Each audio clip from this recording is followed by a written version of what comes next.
Next আমি বেদিক মেথছত আমি এটা বস্তু শিকিব লাগিব কনচেপ্ট, সেইটো হৈছে বাৰ নাম্বাৰ। বাৰ নাম্বাৰ সাধাৰণতে কি হয়, যেতিয়া এটা পজিটিভ নাম্বাৰ যেনিবা ধৰি লোৱা 4 আৰু তাৰ লগত যদি এটা নিগেটিভ নাম্বাৰ, আৰু আমি নিগেটিভ নাম্বাৰ যেনিবা এটা লিখিলোঁ,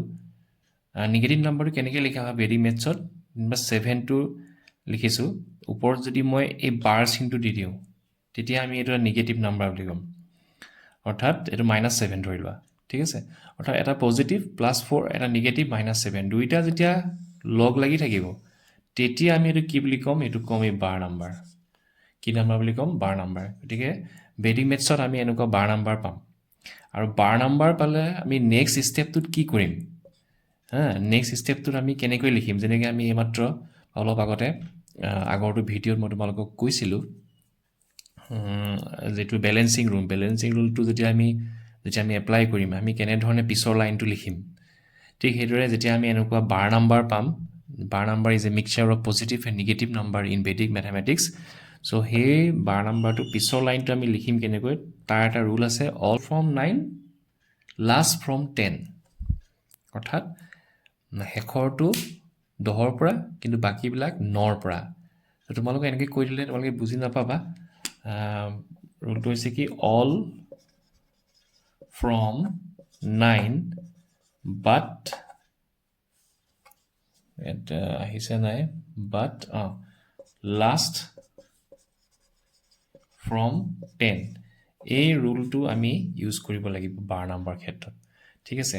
তাৰ কাৰণে মই এটা এক্সাম্পল লৈছোঁ, যেনিবা তোমালোকে অংক কৰি থাকোঁতে মাজতে পালা 2 3 5 4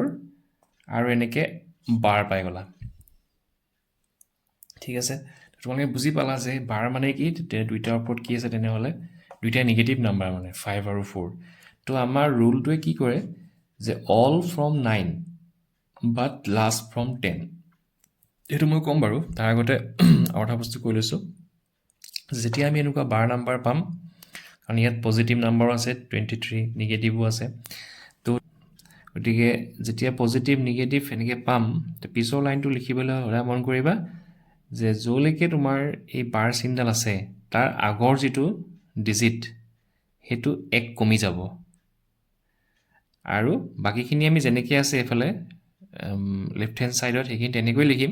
ঠিক আগৰটো কিন্তু আমি 1 কমাই দিম, অৰ্থাৎ 2টো আমি 2কে লিখিম, কিন্তু ইয়ালৈকে যিহেতু বাৰ চিনটো আছে 5ৰ ওপৰত আছে, আৰু 5ৰ আগত কি আছে, 3 আছে, গতিকে 3টোৰ পৰা 1 কমাই পিনি তাক লিখিম, গতিকে 3টোৰ পৰা 1 কমালে 2 হ'ব, গতিকে 2হে লিখিম, 3 লিখিব নোৱাৰোঁ, ঠিক আছে। তাৰপিছত এই ৰুলটো এপ্লাই কৰিম, all from 9 but last from 10, অৰ্থাৎ বাৰ চিনডালৰ তলত থকা যিবোৰ সংখ্যা আছে সেইবিলাকৰ ক্ষেত্ৰত এই ৰুলটো হ'ব যে শেষৰটোক বাদ দি, শেষৰটো কি 4, সেইটোক বাদ দি তাৰ আগত যিমানবোৰ সংখ্যা থাকিব সেইবিলাক সকলো 9ৰ পৰা বিয়োগ হ'ব, 9ৰ পৰা বিয়োগ হ'ব, মানে 5টো 9ৰ পৰা বিয়োগ হ'ব, কিন্তু শেষৰটো 10ৰ পৰা বিয়োগ হ'ব,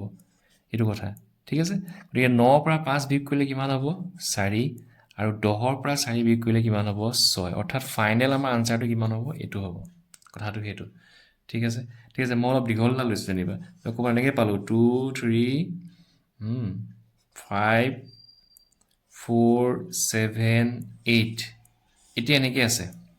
তেতিয়া আমাৰ আনচাৰটো কি হ'ব, মই ক'লোঁ নহয় এই বাৰ চিনডাল 5লৈকে আছে, আমি সোঁফালৰ পৰা কাউণ্ট কৰিম, 5লৈকে আছে, 1 2 3 4টাৰ ওপৰত আছে, গতিকে এইটো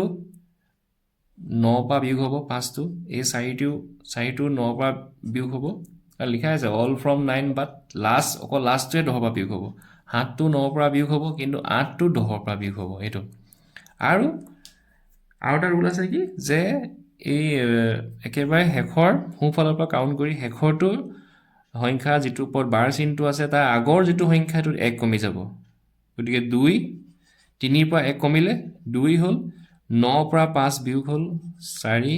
9ৰ পৰা 4 বিয়োগ কৰিলোঁ 5, 9ৰ পৰা 7 বিয়োগ কৰিলোঁ 2, আৰু 10ৰ পৰা 8 বিয়োগ কৰিলোঁ 2, তেনেহ'লে ফাইনেল আনচাৰটো কি হ'ব, এইটো হ'ব। মানে এতিয়া আমি অংক কৰি গৈ থাকিম, যদি ক'ৰবাত এনেকুৱা বাৰ নাম্বাৰ পাওঁ, bar number is a mixture of positive and negative number, তেতিয়া কিন্তু আমি এই ৰুলকেইটা, দুটা ৰুল প্ৰথমটো ৰুল হৈছে যে সোঁফালৰ পৰা কাউণ্ট কৰিলে যিটো সংখ্যালৈকে বাৰ চিনডাল থাকিব তাৰ আগৰটো সংখ্যাৰ পৰা এক বিয়োগ কৰি তাক নমাই দিম বা লিখিম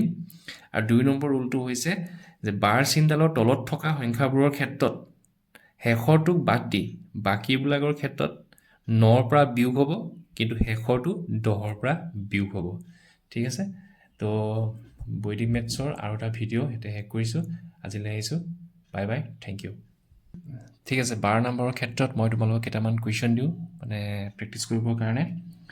ট্ৰাই দ্য বিল' প্ৰব্লেমছ কেইটামান প্ৰব্লেম দি দিওঁ যেনিবা তোমালোকে ক'ৰবাত পালা অংক কৰি থকা 193132 এনেকৈ পালা